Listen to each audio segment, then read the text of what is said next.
Good morning, Millennial Morticians. Thank you so much for joining me for another episode of this incredible podcast.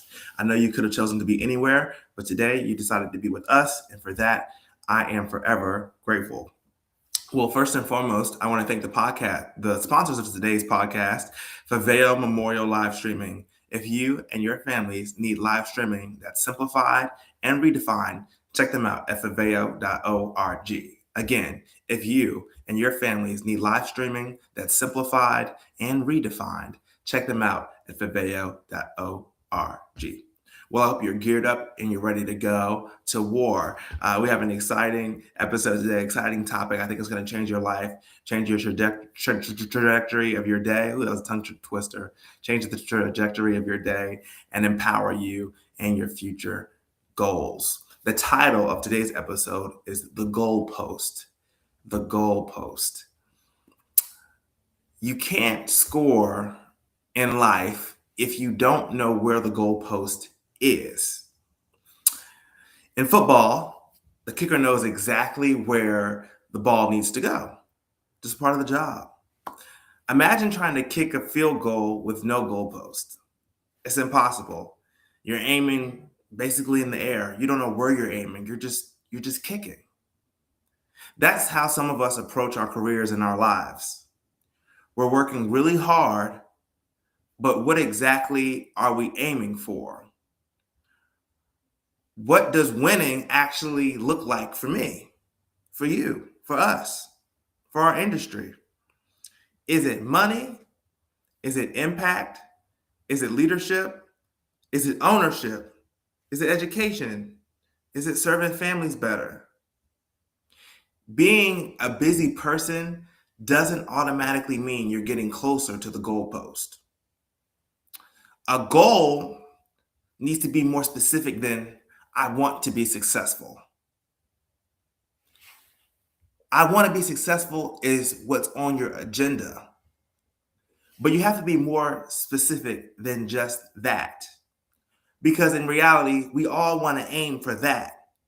But few of us are actually aiming in an actual goal post that we're trying to hit. What position do you want for your future? Where do you see yourself in 5 or 10 years? In what industry? What skills do you want to master? What kind of funeral professional do you want to become? Where do you want to be a year from now? When you establish the goalpost, decisions become easier. But you have to, at a certain point in one's life, ask yourself, does this move me toward the uprights of my goal or away from them? And sometimes in life, there are things that come against what we're aiming towards. What do you mean? Sometimes if you watch football games and you've seen the way they play, sometimes during a field goal, depending on what environment or atmosphere they're in, the wind and other conditions, rain and albeit snow, can affect the aim and the accuracy of the kick to the goalpost. Every field goal isn't done under perfect conditions.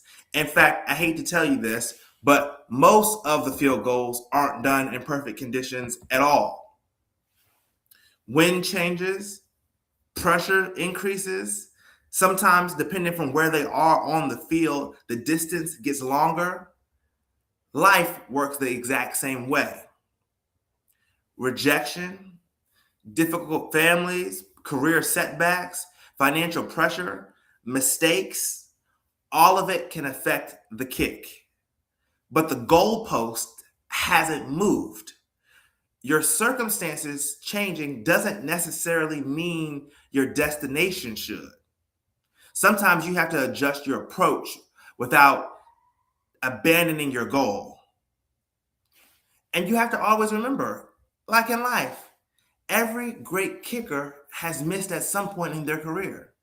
There are going to be some kicks you just miss.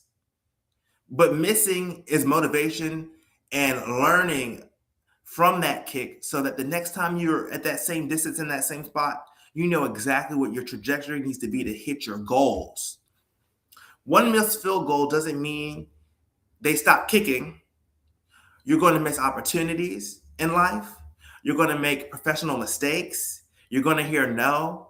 Sometimes what you were convinced could possibly work might be a complete failure. Don't confuse a missed kick with a failed career.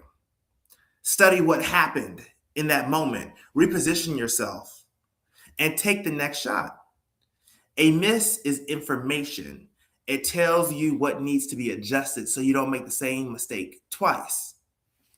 But as we continue to grow in our careers and our fields, it's important to know your goals should grow with you. As you grow, your goals grow. What felt huge at 18 might feel small at 25. Maybe getting licensed was once the goal. Then becoming excellent at your craft becomes the next goal. Then leadership, then ownership, then mentorship, growing your education, or changing professions. It's okay to move your own goalpost when you've outgrown the old one. Just don't keep moving it because you're afraid to celebrate what you've accomplished. Let's count all victories as joy, big or small. You've done something great with your life. Now you have to take that and build on it.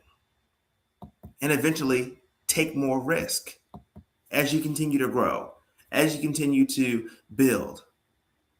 You want to always be in a position to challenge yourself for the more, for the greater, for the better. And of course, lastly, eventually, preparation has to turn into action. You can study the field forever. You can calculate the distance. You can worry about the wind. You can watch everybody else kick. But eventually, you have to put your foot on the ball. So my question to you all this week is, what's the field goal you're standing in front of right now? What application haven't you submitted? What conversation haven't you had? What idea haven't you started? What opportunity are you scared to pursue? Find your goalpost. Line yourself up. Account for the wind and take the kick. You might miss, but you'll never know what you're capable of if you spend your whole life standing on the field you're afraid to swing your leg on. I hope today's episode empowered you, it motivated you, and gave you the strength to go forward in everything that you do and the person that you're trying to become and develop in this incredible industry that we know as funeral services. Well, guys, you guys know how I like to end every episode. I'm your host, Jaden Foltz. This is the Millennial Mortician Podcast, a podcast that engraves, and I hope it engraves you and your families, not just today, but in the days and weeks to come. I love you guys. Stay blessed, stay encouraged, and stay connected to this incredible podcast.